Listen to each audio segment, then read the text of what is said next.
Church.com. There it is again. And they actually show them injecting. And they actually show fat people injecting themselves with Ozempic goo. Sorry, I got distracted.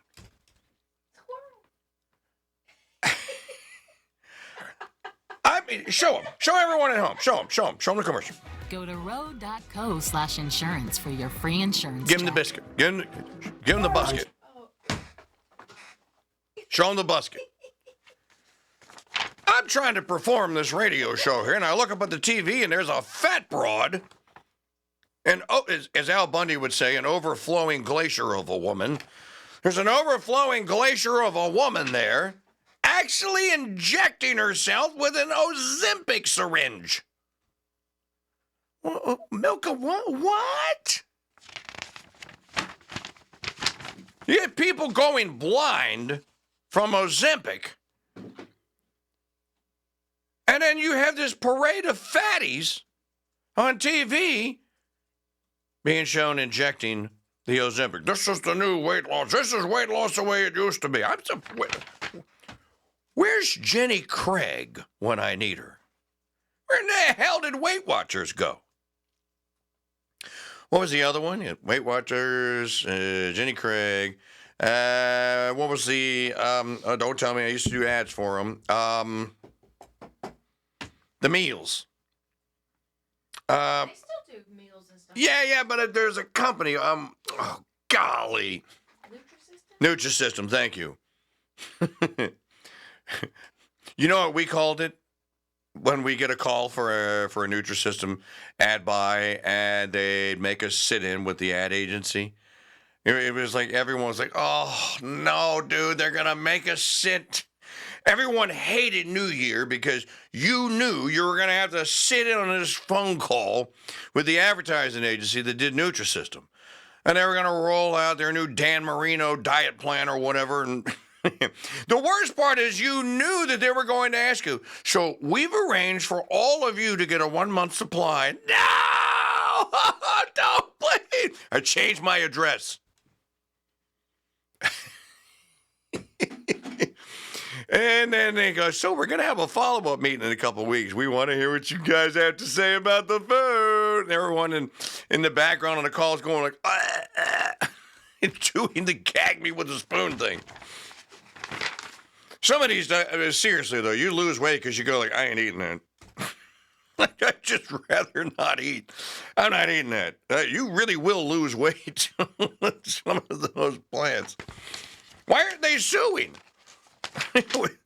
Why aren't they trying to stop Ozempic? It's going to kill good old-fashioned starve yourself to death with terrible food diet plans.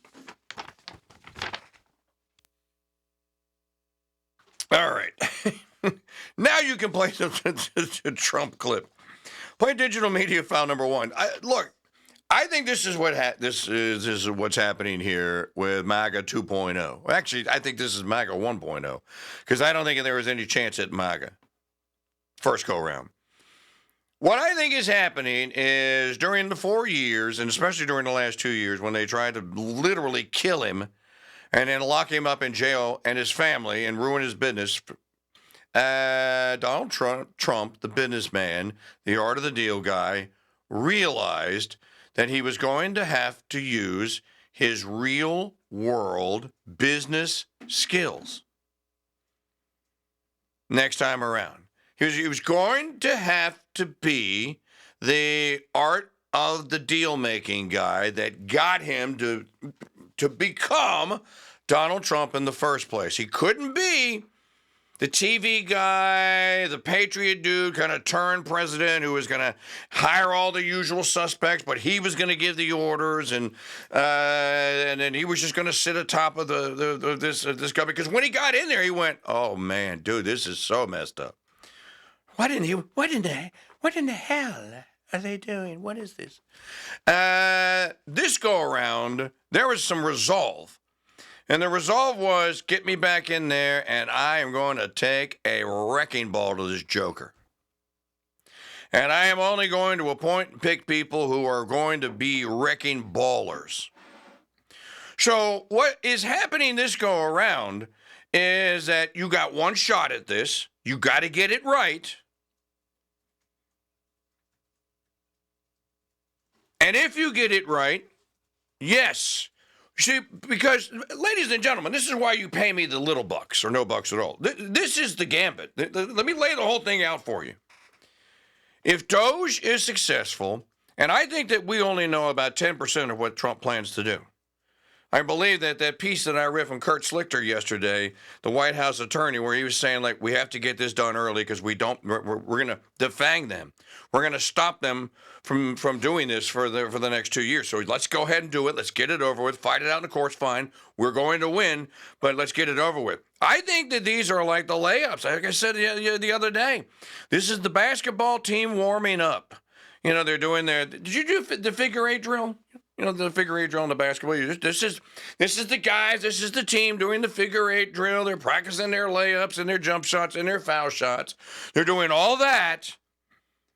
And then they're going to pull the curtain and they go like, ta-da! This is what's really going to happen. Once all the cabinet members are in place, once the court battles have been won, once the executive power has been re-established that he has it and he can use it, then hammers are going to start falling. That's when you go like, no, we don't want an education department. And by the way, that's a crappy way to run a meal program, running it through the government. Anyone that thinks that government feeding people is a good idea, literally, dude, you need to be voted off the island. And you don't know anything about feeding people. Anyone that thinks that having an energy department that's never produced a kilowatt hour of energy ought to be sitting around and telling people that what they can and can't do with natural resources that are in the ground. You know what? You should have your car taken away, and we should build a giant President Bukele camp for you where you can go live without electricity. You can drive a horse and buggy around. You can camp. You can cook by the fire all night, every night. But you're not getting anything that is actually powered by electrons. Here, does he know where the bodies are buried? Yeah, he does. And he's going to tell you today. Watch. Oh, yeah. Tremendous fraud. There's tremendous fraud. And it's hard to believe that you can have that kind of fraud. You're talking about are you talking about what? Wait. Which are you talking? You're talking about with regard to all of the investigations that are going on about this stupidity. What we're going to do is tomorrow I'm having a news conference. I'm going to read to you some of the names that hundreds of millions and even billions of dollars have been given to. And if you tell me that we should be giving money to those things, those entities, I think you'll probably have to leave as a reporter because you're not very talented.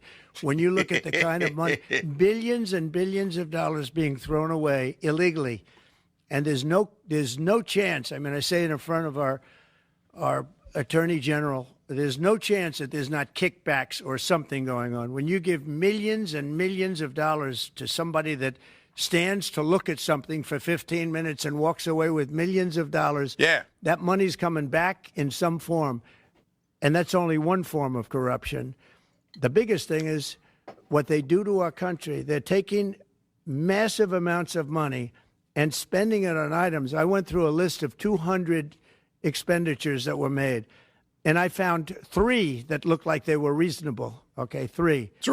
And we'll be talking about that tomorrow. We have a lot of stuff. And I want to commend Elon because he's done he doesn't need this. You know, he's abused by you people every day. He's found more things than anybody could find. I think he's got the credibility to do it. I know he does. And it's his group of people. You know, they started off with 12.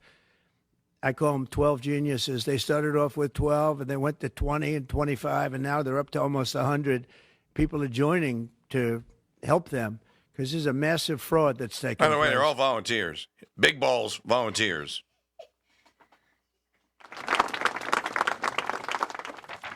Where he says he's going to read names, this guy's not playing. I take the president of the United States at his word, especially I take Donald Trump at his word. He said, I'm going to read to you names. You're not going to believe. I went through 200. They gave me a sheet, 200, beautiful sheet. It was beautiful. It was on the most perfect graph paper. It was beautiful graph paper. And I looked at this sheet, and even the text was beautiful. It was beautiful. But then I went line by line, and I'm like, what the hell is going on? Melania, can you believe it? What is this? He went through 200, and he got 3 that looked legitimate, reasonable. This is he asked the question, why are they doing this? Why is it going overseas? Somebody in the chat room asked a great question. Let me see, where was it? Elroy, today's your lucky day, pal. Elroy, thank you for the comment. Thank you very much. At crusadechannel.com/chat. We're going to make chat rooms great again, folks. Coming. Triple digits is coming. More members are signing up every day. There should be new people in that chat room. Why have Democrats forsaken places like East St. Louis to squalor while they spend money, insane money, all over the world? Well, Elroy, the reason is because if they try and fix up East St. Louis, well, then they have to do that in front of the American people. And if they had to do it in front of the American people using union labor and Davis-Bacon Act crap, it would take 40 years to repair a building, and by the time they finish, it would need to be painted again. So they stink at doing these things, so they're not going to do them here. It's just easier to give the money away to an NGO offshore and then to have it laundered and kicked back to them to go right back into their own pockets. It's difficult to do it here in the United States because people have loose lips and they sink ships. You do it overseas where they might not even speak your language. Who in Egypt is going to rat somebody out in Congress who appropriated $170 million for USAID for Egyptian tourism? So Elroy, the reason why is because they don't care about East St. Louis. None of them care. At the end of the day, though, once these cities have been destroyed by Section 8, welfare, dependency, a lack of fathers, a lack of men, a lack of labor, a lack of industry. Once they've been destroyed, the only way they can ever be rebuilt is by people that are willing to move there, live there, and love the place. There are a couple of American cities that have undergone renaissances, if you will, renaissance, as I like to say. Buffalo, New York is one of them. Kinda. It was an absolute crap hole. Are they dragging somebody out of this? Restore AIDS funding now. PEPFAR saves lives. Restore AIDS funding now. Boy, that cop is pissed. Show the people, Maggie. You got to sit. That cop is pissed. That's a cartoon grab. That's a... I guess these guys don't watch the news. They didn't realize that PEPFAR was one of the many programs that did prove to be life-saving, so the funding was restored. Somebody better give them a link to, I don't know, maybe Fox News or something like that. You may resume your opening statement. Again, PEPFAR. Why? If the president wants to have this presidential executive protection, I forget what it stands for. Michael Hitchburn and I have talked about it before. But the president needs his own little slush fund that he can use to enrich the lives or the lives of people in other countries. Well, he can use his money. He can form a 501c3 like the rest of us, raise the money independently. I don't want to pay for it. Maybe Trump will get rid of PEPFAR because PEPFAR does not need to exist. What else do we have? Lee Zeldin is too long. Play Bondi. This is a good one. Which one? Well, start at the top about filing charges against New York. This is how you come in and you say, I mean business. By the by, just quickly for poops and giggles. When Bill Clinton was sworn in 1993, Bill Clinton went to the federal government with the proverbial wrecking ball. He fired all 100 U.S. attorneys. He fired all of them. Am I the only one that remembers this? Remember, they used to have this thing called the White House Travel Office. What did the White House Travel Office do? If you were in the White House press pool and the president or the vice president or the first lady was traveling or whatever, you'd say, I want to be on the trip. He's going to California to break a champagne bottle on a new dam. I want to be on the trip. You would go to the White House Travel Office, and they would arrange your travel. You remember? Clinton abolished the White House Travel Office, and then Hillary brought her buddy Betsy Wright in to run their own travel office with the people from her real estate development world in Arkansas, the Whitewater people. The Clintons did almost all of what Trump is doing. Here, this is Attorney General Bondi. I like saying that. A.G. Bondi, not A.G. Garland. We're here today because we have filed charges against the state of New York. We have filed charges against Kathy Hochul. We have filed charges against Letitia James and Mark Schroeder, who is with DMV. This is a new DOJ, and we are taking steps to protect Americans, American citizens, and angel moms, like the mom standing right behind me, who you're going to hear from in a moment. New York has chosen to prioritize illegal aliens over American citizens. It stops today. As you know, we sued Illinois, and New York didn't listen. So now you're next. Millions of illegal aliens with violent records have flooded into our communities, bringing violence and deadly drugs with them. You're next. We sued. She said, I'm suing. Don't sue Hateful Hochul, Satan's apostle. Go arrest that witch. You lead Hateful Kate out in a pair of leg irons and handcuffs like they did to Trump, to President Trump. I think she might sing it a little bit of a different tune. By the way, you see Eric Adams is all over the news. Now that the fact that the charges against Adams have been dropped, the leftards are in a fury because they now fear that Adams, because Adams knows where the bodies are buried, that Adams is going to flip. And Adams is going to say, no, you can come into my New York.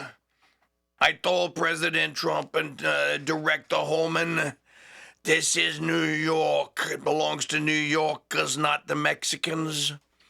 If Eric Adams flips, how many of you would buy a ticket? I'd buy a ticket to watch Letitia James and Hateful Hochul, Satan's apostle, perp walked. I don't think she looked very good in orange.